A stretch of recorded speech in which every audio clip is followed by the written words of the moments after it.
Bueno, y decíamos, justo despidiendo a José Ramón Berzosa y a Esperanza Molina y a María Urrutia, que íbamos a hablar con un viejo amigo que además venía a las tertulias de los lunes, hacía tiempo, es colaborador nuestro, muy amigo mío personal y un tipo querido, allá donde vaya, siempre enemigos pocos, que los tendrá, como todos, que no lo puedes de otra forma. Javier Vega, ¿qué tal estás? Alguno tengo, alguno tengo, sí. Es que cualquier persona que se precie de serlo tiene que tener enemigos, ¿eh? Sí, es suele ser. Enemigos, la calidad de tus enemigos suele ser una muestra de tu valor muchas veces, ¿no? La calidad de... Bien, no había pensado, pero sí. Está bien, está bien.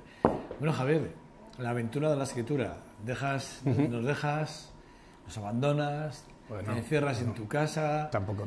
No, te encierras en el deporte, tu casa, empiezas ahí a mascullar. Ya venías de publicar un libro. Sí. Un libro que vamos a hablar de él también, y ahora acabas de publicar lo último que acabas de publicar, que todavía no tenemos fecha de presentación del libro, todavía hay que hacerlo, pero lo diremos, sí. Lo diremos en esta casa, pero acabas de publicar un poemario, ¿no? Parpadeos lunáticos, que es un libro cuando menos curioso, y lo vamos a desgranar, pero venimos de franceses, brigantes y alaveses, y todos al sacramento, ¿no? Dices, con todos sus sacramentos, perdón. Una huella de los registros parroquiales alaveses en presencia de Napoleón y las batallas de Vitoria. Un libro que fue el primero que publicaste. Sí. Bueno, en realidad lo primero que tengo publicado es de hace muchos años, que me publicaron el discurso de ingreso en la Real Sociedad Vascongada. Es verdad, que ese es el discurso que tuviste que... Sí. Pero que eres número, eres miembro. Sí, soy... Efectivamente. Amigo de número. Amigo de número. Hablabas de amigos, pues amigo de número. Amigo de número, es verdad. Bueno, lo primero, yo te conozco mucho y ya sé que te gusta escribir, pero ¿cómo te viene esta faceta o esta actitud que tienes hacia la lectura, que sé que lees mucho, pero hacia la escritura, si me lo permites? Pues al final, entre una cosa y otra, llevo escribiendo toda la vida, ¿no? A nivel, digamos, público, pues bueno, pues en Diario de Noticias he estado casi 6, 7 años escribiendo la columna. Este año estoy en reposo, en barbecho, que nos dicen. Me ha gustado siempre el relato breve. Con el libro que citabas antes hice una especie de pequeña incursión en lo que es la investigación histórica y en contar ese resultado de la investigación histórica un poco casi en clave de relatitos breves y tal. Y bueno, pues poesía, siempre he escrito poesía digamos a saltos, ¿no? Y en su día pues me planteé el reto de no hacer un poemario como concepto antología, ¿no? Sino de partir de cero y escribir una obra que tuviese sentido. Y bueno, pues no sé si tiene sentido o no, pero aquí están los parpadeos lunáticos, ¿no? Parpadeos lunáticos. Yo decía antes que es verdad, todavía no tenemos fechas de presentación del libro. Es un privilegio que estés en este programa y conmigo, evidentemente. Pues, bueno, yo te lo agradezco mucho porque como amigos que somos y como colaborador de esta casa y de este programa que lo has sido, y espero que vuelva a serlo. Espero yo también. Que no tardemos mucho en que vuelvas a este programa. En otro tipo de formato, porque yo le he hecho propuestas de hacer cosas diferentes. Y la verdad es que es un hombre que a mí me da pena que no esté con nosotros, por lo que supones como valor añadido al programa. Como diría Schwarzenegger, volveré. Eso espero y yo deseo, y aquí el equipo también. Pero sí que es verdad, ¿no?, que de alguna forma venimos de una narrativa histórica sobre un hecho concreto, sobre unas batallas concretas súper importantes, por cierto, por lo que luego supusieron, ¿no?, para la historia no solo nuestra, sino de España inclusive. Pero sí que es verdad que luego pasas a esta parte. Me decías fuera de cámara, si no te importa, vamos a hablar de ello, de cómo llegas a la poesía y cuál es, porque todo parte de un tuit. Sí, a ver, a mí en su día, como mucha otra gente, estuve practicando los haikus, ¿no? Y entonces el haiku es, digamos, una especie de pincelada, vamos a decir, impresionista, ¿no? Pero la métrica del haiku es muy complicada para el castellano, ¿no? Porque se queda al final demasiado cortita, ¿no? Y encontré en Twitter que esa limitación a los 150 caracteres pues me dejaba escribir, digamos, desarrollar un poco más pues ese concepto de haiku, pero un poquito adaptado a lo que es la métrica del castellano, ¿no? Y entonces suelo publicar cosas que algunos de mis amigos dicen que demuestran que mi salud mental es cuando menos cuestionable. que son pues cosas que veo, ¿no? Y que me producen una impresión, y mirando me di cuenta que bastantes de ellos hablaban o bien de la luna o bien de los párpados, ¿no? Y entonces pues hice una selección y seleccioné 16 tweets que hablan de la luna y otros 16 que hablan de párpados. De párpados. Y entonces empecé a desarrollar sobre eso, ¿no? Cogía un tweet y lo desarrollaba. Elegí una métrica, digamos, más o menos clásica, porque me gusta a mí la poesía clásica, la poesía modernista, barroca, me encantan los sonetos y demás. Y entonces elegí dos tipos de métrica que son más o menos libres, pero que son métricas, ¿no? Que son la estrofa sáfica, que es una estrofa de 4 versos, que más que la rima lo que marca es la posición de los acentos, y los madrigales, que es una combinación de versos de 7 y 11 sílabas, que tiene también un esquema tipo canción y demás. Y me puse a escribir, pero según iba escribiendo me iba dando cuenta que me quedaba como demasiado lírico, ¿no? Demasiado ese tipo de poesía que me gusta, ¿no? Pero que puede resultar un poco blanda, vamos a decirlo así, ¿no? Y entonces dije, y a ti que te va la marcha de blando nada. Nada, le voy a dar la vuelta. Y literal y físicamente es lo que resulta el libro, ¿no? Tú puedes hacer este recorrido por una poesía lírica, hablando de parpadeos, de lunas y tal, darle la vuelta, ¿no? Tú lo vas leyendo en un sentido, ¿no? Y le das la vuelta y empiezas, partiendo de los mismos tweets, a darles otro tipo de tono, ¿no? Que es un tono que está más basado en lo que es el tipo de letras del blues, las murder ballads, las baladas asesinas, ese tipo de poesía más cercana a Bukowski, a la generación beat americana, que son letras un poquito más canallas, ¿no? Que hablan de la noche también, pero de esa noche en la que hay a veces violencia gratuita, a veces drogas, a veces alcohol, a veces... Bueno, la noche, ¿no? Lo que es el mundo de la noche. Es verdad que, lo estaba contando, esta es una de las portadas, esta es la contraportada, que tampoco es contraportada, es portada. Son dos portadas, si se dan cuenta, es una portada y otra portada. Y es verdad que si ustedes cogen el libro y lo abren, se dan cuenta que está escrito, digamos, en el sentido de que se puede leer, sí, y en el contrario, que está el texto, ya lo ven aquí abajo. Por cierto, con las ilustraciones de Óscar Alonso. De Óscar Alonso. Gran ilustrador y mejor persona. Que coincidí con él el curso pasado en el taller de grabado en la Escuela de Artes y Oficios. Me gustó mucho el tipo de dibujo que hace. Estamos trabajando entre los dos en un proyecto que verá la luz a finales de año o por ahí, que está más relacionado con el tarot y ese tipo de cosas, a partir de una idea de Óscar.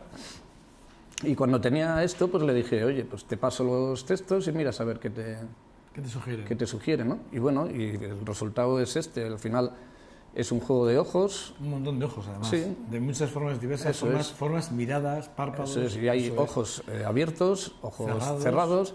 Y si los ojos los giramos 90 grados, digamos que empiezan a aparecerse lunas, ¿no? Toman esa forma de la luna. Y entonces, bueno, pues ahí está el asunto, ¿no? Es curioso. Y luego sí que es verdad, ¿no? Que yo te decía, tienes menciones. Aquí está Federico García Lorca, pero también tienes David Roberts. Sí. O sea, tienes citas de canciones concretas o autores, y luego tienes también poetas como Federico García Lorca. Por ese concepto que te decía, que al final no es un libro, son dos libros, que a su vez van divididos en dos libros, o sea que al final son 4 libros. 4 libros. 4 libros. ¿Cuántas páginas, por cierto? 150, por ahí. 150 páginas. Sí, pero bueno, a mí me gusta la poesía más o menos breve. Los poemas son de una página, es poesía que se lee relativamente rápido y sencillo, ¿no? Y lo que comentabas de las citas, pues efectivamente esas citas intentan reflejar un poquito esa dualidad, ¿no?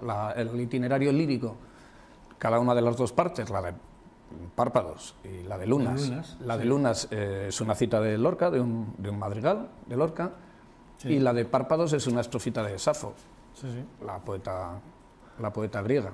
Ahora fíjate, ya no lo encuentro, pero bueno, sí, aquí Y está. en la otra cara, digamos, pues las citas responden un poco a ese espíritu, ¿no? Los primeros versos de Hey Joe, un tema muy conocido en la versión de Jimi Hendrix, pero que en realidad el autor es otro, que va en esa tradición, ¿no? El primer verso de Hey Joe está puesto en inglés, pero literalmente pregunta, Hey Joe, ¿dónde vas con esa pistola? That gun and your hat. ¿Dónde vas con esa pistola en la mano, no? Sí. En realidad la historia de la canción es una burrada, ¿no? Él va a la ciudad y le pega 2 tiros a su mujer, porque andaba por ahí tonteando, ¿no? Y luego se va a México y tal. Y la otra parte son también los primeros versos de una canción de Johnny Cash. La canción se titula Cry, Cry, Cry. Y bueno, en esos versos también habla de la noche y así, ¿no?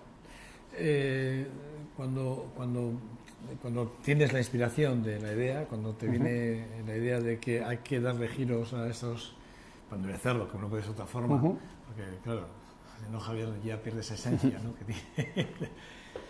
Porque yo si hay algo que admiro mucho a ti, te lo digo muchas veces, es a veces ese punto de vista que tienes con respecto a ciertas situaciones que vivimos, más hasta aquí en las tertulias, tienes ese punto de ir más allá, además esa parte irónica, canaísca en un momento determinado, porque si te gusta jugar con esa parte, ¿no? De, bueno, no soy claro, pero ahí te lo dejo, tú reflexiona, ¿no? Un poco ahí, ¿no? Sí, es un poquito la idea, ¿no? Hay un poquito, sí, hay poemas que son relativamente canallas, ¿no? No, porque cuando has dicho de Johnny Cash, es que la figura de Johnny Cash va por ese lado. Me gusta leer, claro.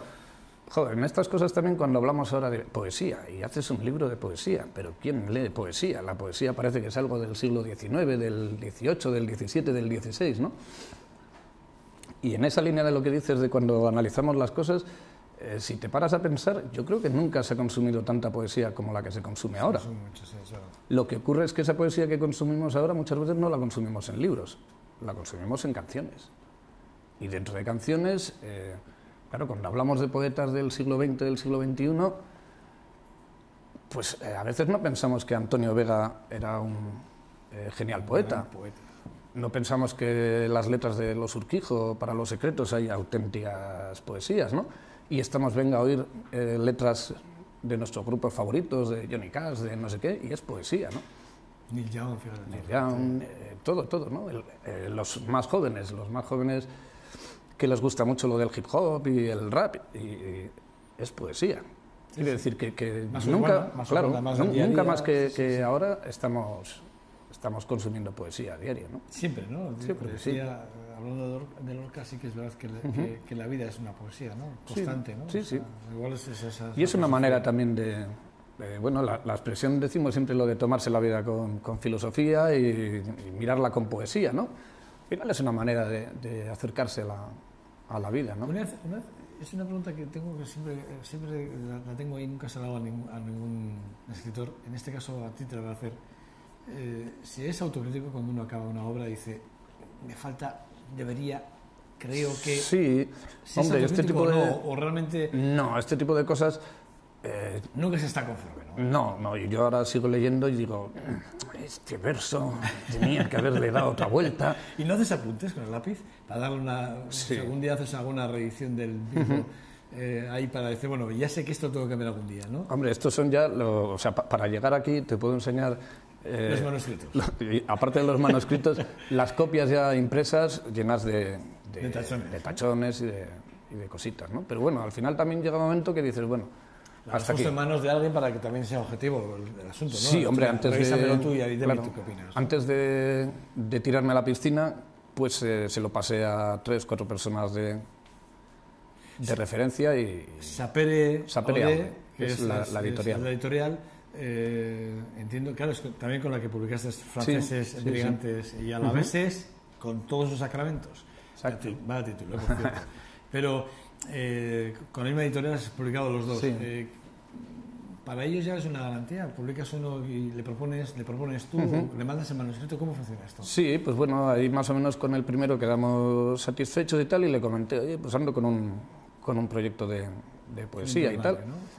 Sapere Aude está publicando ahora cosas de poesía y tal, pues le gustó el... Sí, tiene un catálogo, yo estaba mirando antes. Tiene un catálogo importante Le gustó el de proyecto también. y, bueno, pues ahí hemos salido. Ahora estamos preparando las presentaciones en esta línea de lo que hablábamos antes del hip hop y del tal, pues estoy embarcando a mi hijo, que es un... no sé, igual le llamo hip hopero y se me enfada, ¿no? Pero bueno, anda más o menos por ese tipo de ambientes. Unos versos ahí rapeados. Más que para rapear los versos, para trabajar unas bases y demás, y bueno, jugar un poquito, que no sea una presentación al uso de... ¿Pero con los mismos textos? Sí, con los mismos textos, pero jugando con bases rítmicas, con sonido y tal, y con vídeo y tal, para hacer una cosita vistosa. Que yo te conozco, sé que eres muy perfeccionista, sí. Es muy exigente. Por eso todavía no tengo fecha de la presentación, porque estamos trabajando. Si es que no, sí está claro. Sí. Pero Javier, en cualquier caso no le exijas mucho, ¿eh? No. A ver, ahí en estas cosas siempre todos tenemos que aprender de todos, ¿no? Además, es curioso porque mi hijo, digamos, su nombre artístico, como él figura, es El Vegas, ¿no? El Vegas. El Vegas, claro. Entonces hay veces que cuando llego yo, El Vegas soy yo, bueno, yo también, y mi padre, y todos, ¿no? Al final somos aquí... Los Vegas. Los Vegas. Los Vegas. Por cierto, lo conozco a tu padre, a tu hija, ¿eh? Vale, sí, saludos, ¿eh? Ignacio, maravilloso. Ya sé que no quieres leer ninguno. No ya sé que no me quieres leer ninguno porque le meto en un compromiso, pero sí que es verdad que yo he leído alguno y me gusta, lo que leo me gusta. ¿En la presentación prevés leer o que alguien lea cosas? Sí, hombre, la presentación ya te digo que la estamos trabajando con un soporte audiovisual, que sea una cosita un poco ligera, que no sea el pestiño de cosas al uso, y básicamente de lo que se trata es de ir explicando lo que es el concepto del libro, y luego pues hemos dicho varias veces que son como 4 bloques. Son cuatro bloques. 4 libros. Pues hemos hecho ya una selección de 4... ¿De los 4 bloques para que sea? Un poema de cada uno de los 4 bloques para desarrollarlo. Bueno, todavía estamos ahí... ¿Qué consejo le vas a dar a alguien que compre tu libro? ¿Cómo le vas a decir que lo lea? ¿Cómo lo harías tú para leerlo? ¿Cómo arrancarías? ¿Por dónde arrancarías? A mí, ¿sabes qué me gusta de los libros de poesía? Que en realidad lo que diferencia... Claro, eso es mi consejo. Ábrelo por donde quieras y lee lo que te salga, ¿no? Por ejemplo, yo acabo en la página 16. No sé, será bueno. Digo, así, sí, sin más. Sí. O sea, no aconsejas... Digo, porque como tenemos 4 libros metidos en uno y es transversal, de adelante atrás o de atrás adelante, da lo mismo donde lo cojamos. Da lo mismo, sí. Javier, yo la verdad es que no sé qué decirte. Tengo ganas de comprarme ya tu libro y ir y que me lo firmes, que lo haré el día de la presentación, no antes. Si alguien no quiere esperar, el libro... ¿Ya está a la venta? Está a la venta ya, sí. ¿Dónde lo tenías? Pues se puede comprar o en la librería Zuloa. ¿En Zuloa? En la calle, en la Correría. De acuerdo, sí. Y para el que no quiera subir tan alto a la loma de Vitoria, pues lo pondremos a la venta también en el Revistero, en la calle de Independencia, que es un sitio céntrico y demás. Y luego en las presentaciones que iremos haciendo y para pedidos y cosas de estas. Y bueno, para los que nos vean en YouTube y sean de puntos lejanos de Vitoria, pues también en la propia web de la editorial se puede comprar el libro, lo compras y te lo envían a domicilio en una semana. ¿Te puedo preguntar si estás trabajando ya en alguna otra cosa? ¿De escribir? Sí, hombre, claro. Sí, la verdad es que sí. Ya te digo, por un lado tengo este proyecto con Óscar Alonso. Con Óscar Alonso, sí. Que, bueno, es una idea bonita porque es jugar el tarot y lo que estamos preparando es una especie de relatos breves que van hablando un poquito sobre las cartas del tarot. Y luego pues estoy preparando también relatos breves. Eso sí que no hay líricos y no líricos, son todos muy canallas. Y muy canallas. Tremendamente canallas. Merece la pena escuchar. Bueno. No escuchar. Escuchar también merece la pena escucharte. Siempre he pensado que franceses, brigantes, alaveses, con todos sus sacramentos, ¿podría tener una segunda parte o no? En realidad, ese libro nace... Yo estuve mirando, pasé muchas horas en el archivo diocesano, leyéndome los libros parroquiales de Álava en el periodo que va desde 1808, que entran las tropas francesas, hasta 1813, que es la batalla, ¿no? Lo hice un poco porque cuando se celebró el bicentenario, pues digamos que había una sobreoferta de literatura histórica sobre los, digamos, los protagonistas de la historia, y sin embargo había muy poca información sobre lo que yo llamaba el escenario, los figurantes, ¿no? Y en concreto sobre los alaveses, ¿no? Porque la batalla de Vitoria es un espectáculo con todos los matices, ¿no? Pero es en toda la historia de Álava hasta el año 50 del siglo pasado, nunca había habido tanta gente en Álava. Entre los dos ejércitos suman a 150.000 personas, una cosa así. Pero estamos hablando de 150.000 personas que llegan el día 18-19, se pegan el meneo que se pegan, y la batalla es el 21, el día 22 aquí ya no queda ni Dios, se han ido todos, ¿no?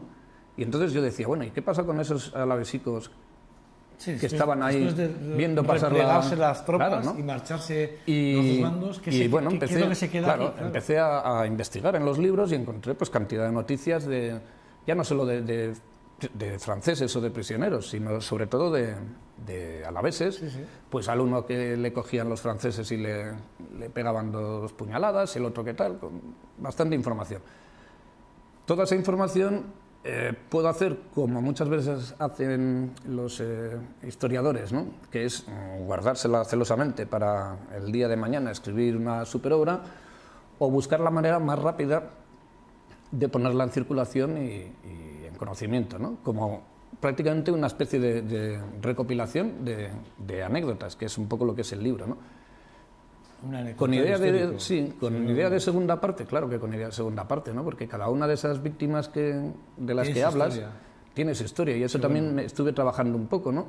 Y al final, claro, la información más graciosa no era que a no sé quién, un vecino de Arcaya, le dan los portugueses un garrotazo en la cabeza porque le confunden con un vecino de Otazu que les habían estado disparando porque les estaban robando las habas, ¿no? O sea, anécdotas de esas, ¿no?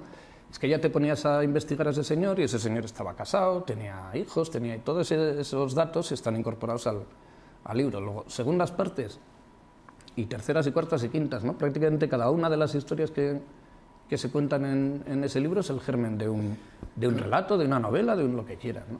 Deberíamos dejar de ser menos recelosos con nuestra propia historia, que a veces lo somos en exceso, y ocultamos realmente cosas que son importantes para el devenir de lo que hoy es. Sí, y aparte de que cuando te metes en un archivo y empiezas a investigar y tal, cuanto más difundas eso, mejor. Eso es información pública, ¿no? Como te conozco, seguro que disfrutaste. Yo me lo pasaba en grande. Me lo estoy imaginando. Bueno, Parpadeos lunáticos es el último trabajo de Javier Vegas, un libro que yo tengo en mis manos, que, repito, en Zuloa se puede conseguir, y en el revistero. Y en el revistero se puede conseguir ya el libro. La presentación la dejamos para más adelante, porque todavía no tenemos fecha de presentación, pero en cuanto tenga la fecha Javier nos la hará saber, y nosotros daremos cumplida cuenta en este programa, como no podía ser de otra forma, de la presentación del libro, en el cual evidentemente esta cadena, esta televisión, este programa, o el de Vitoreando con Mireia Martín, seguro que estaremos allí para por lo menos cubrir esa noticia, que para nosotros es importante, por ser ya simplemente un colaborador y buen amigo de la casa. Para vivir con un poquito de poesía. Que no está mal, y además, tal y como lo has hecho, que tiene ese componente de esas 4 formas de ver los párpados en las lunas a través de la forma de escribir de Javier Vegas, que es muy peculiar y muy interesante. Javier, gracias. No, gracias a ti. Gracias por venir hasta aquí y podernos dar la primicia de esta presentación de este libro. Que te deseamos muchos más éxitos, mucho más trabajo, mucho más de todo, desde esta casa, desde lo que te conocemos, ¿vale? Vale. Cuídate. Gracias, igualmente. Un placer. Igualmente. Te veo. Bueno, pues con Parpadeos lunáticos nosotros ya despedimos este 2.5 Gasteiz. La verdad es que ha sido un programa hoy, ya ven, ha sido un programa cuando menos muy cultural, que hace falta hablar de cultura, que es la base para muchísimas cosas, incluso para los que se van a Panamá. Esto no está de más, tener esa parte cultural. Bueno, sin más, en nombre de todo el equipo que hacemos posible este 2.5 Gasteiz, darle las gracias por su fidelidad y por seguirnos un día más. Mañana estaremos aquí. Cuídense, agur.